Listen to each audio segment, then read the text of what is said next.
One of the countries that spoke at the closing session of the Asia-Africa Summit.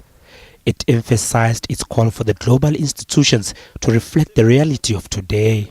South Africa adds its voice to the calls that are being made at this historic gathering to fast-track the transformation of the global governance system.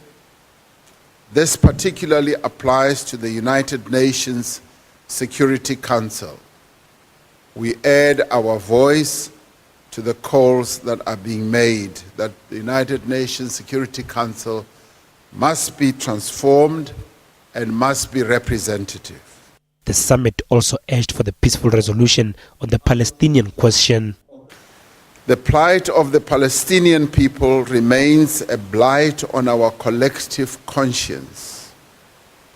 It is incumbent that we redouble our efforts to bring peace to that troubled Holy Land and to have two independent and viable states of Palestine and Israel existing in peace with each other and with the whole world.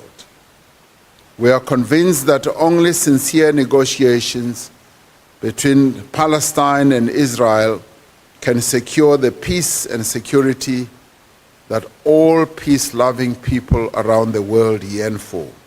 Today, the focus shifts to Bandung, where the 60th commemoration of the 1955 conference will take place. Asian and African countries met in the city to establish relations. Ramaphosa will represent South Africa. During the Asian and African Summit, Indonesian President Joko Widodo reiterated his call for an independent Palestinian state to be recognized.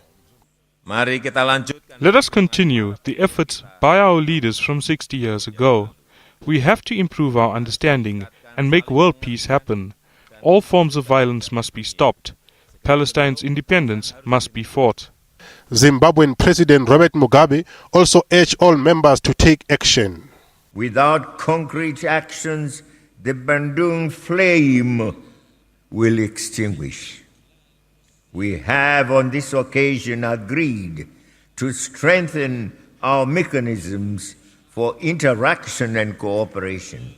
Let us faithfully implement those decisions for the benefit of our people, benefit of our countries, and the benefit of our two regions. Egyptian Prime Minister Ibrahim Makhlab called for a continued fight against militancy. We are responsible for all the nations in Asia and Africa to gain a better life. We are able to fight against colonialism and terrorism that threatens the life of our children. Terrorism has no boundary or citizenship. Widodo said on Thursday the group may be meeting in a changed world but still needed to stand together against the domination of a certain group of countries to avoid unfairness and global imbalances.